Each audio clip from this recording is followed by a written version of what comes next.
Xin Chào. What's up, everybody? All right, so in this video, I'm going to talk about what's it like being an American in Vietnam and all my knowledge on that, in case you were curious about that. So yeah, that's what this video is going to be. It really helps the algorithm if you smash the like button. Comment if you want to, and subscribe if you want to. I appreciate all those things. Rock stars to all of you that already do. So, oh wait, the wind is so bad. Hold on. Didn't expect to have wind issues like this. Nice. 1, 2, 3. There we go.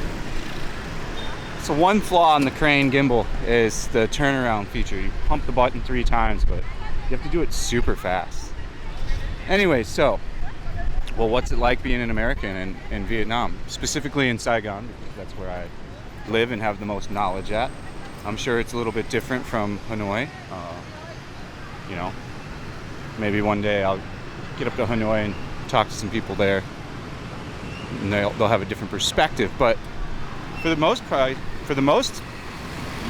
it's super easy, barely an inconvenience. I've had no problems. I've had no one come up to me and be like, "You're a stupid American." I've never had anybody be like any kind of racist towards me. I've never had anybody be rude. I've had 0 issues, you know. Only time you ever have issues, I've ever had issues is at like a bar late at night when they're trying to rip me off or something. But you know, that's one weird thing that the Vietnamese do. Like, they would rather rip you off at their bar one night than to ever have you come back like 50 more times. They want that short money instead of you coming back a bunch of times. It blows my mind. And I've had it happen quite a few times. This is Civic? What do we got over here? A 4-door Civic? Chai. Underyoung.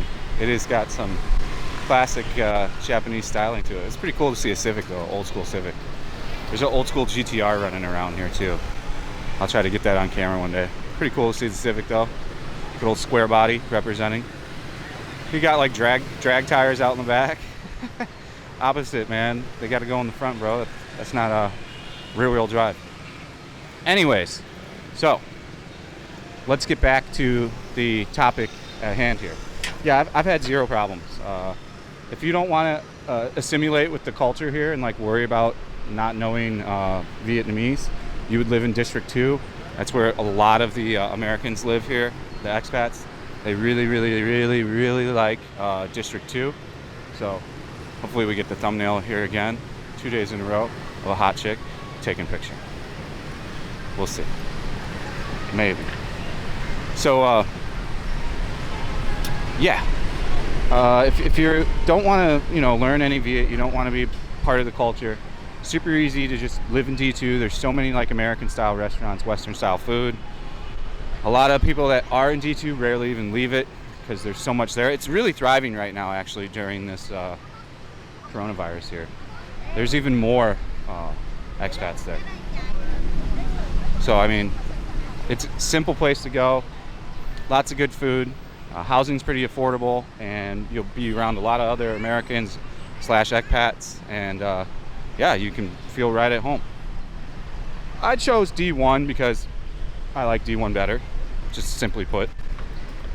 The walkability in D2 is like 0. You're stuck kind of in D2. You can't walk from D2 to District 1. First, you even have to go through Binh Thanh, so it's like, it's not very walkable for me, so like, it's out. But like I said, if you like that style thing, you're good to go. I've faced 0 issues as being an American. I've never had anyone bring up the war. I've never had somebody be like, "Get out, you stinking American." The only time I've ever had a problem is with like some British guy yelled at me about Trump when I wasn't even talking about Trump. And that's it. That's really the only altercation I've ever really been in. One time at a karaoke place too, where like they tried to rip us off, and we squashed that pretty quickly.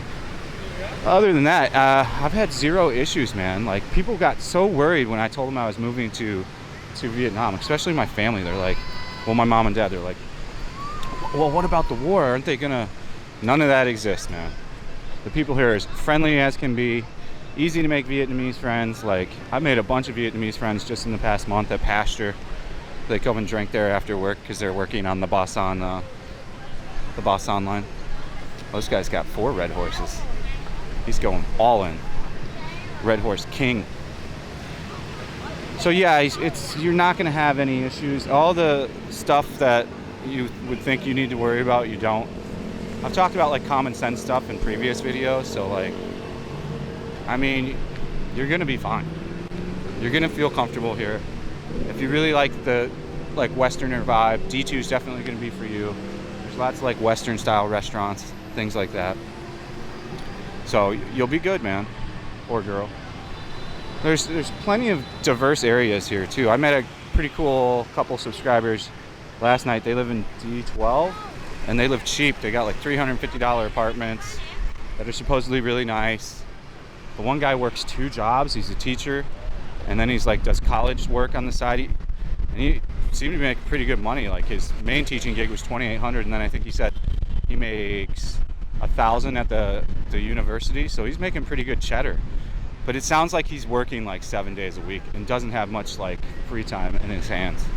Super nice guy though. Glad I met him. What's up, dude, if you're watching? What's up, other dude, if you're watching? He had a nice Viet girlfriend. He'd been here like 4 years.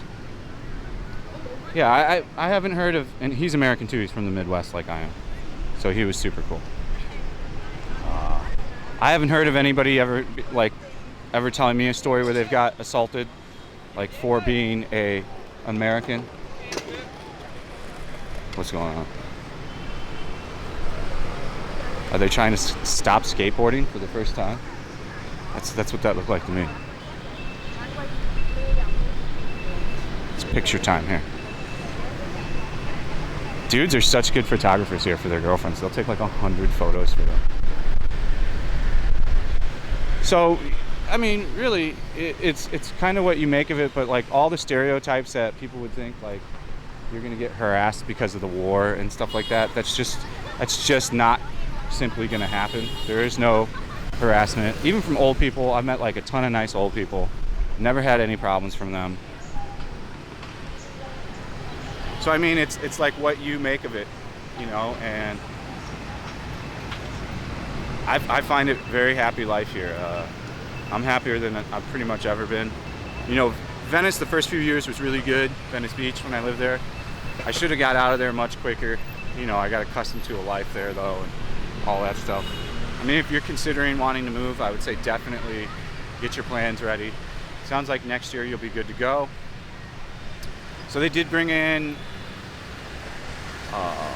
vaccine passport people in the past day, and they're making them do a 14-day quarantine still. So I don't know how that's going to bode for the supposed July travel bubble, but I've kind of updated on this before. I think what they're going to do for this July travel bubble, if they're going to allow it, they're going to want you to stay at a resort.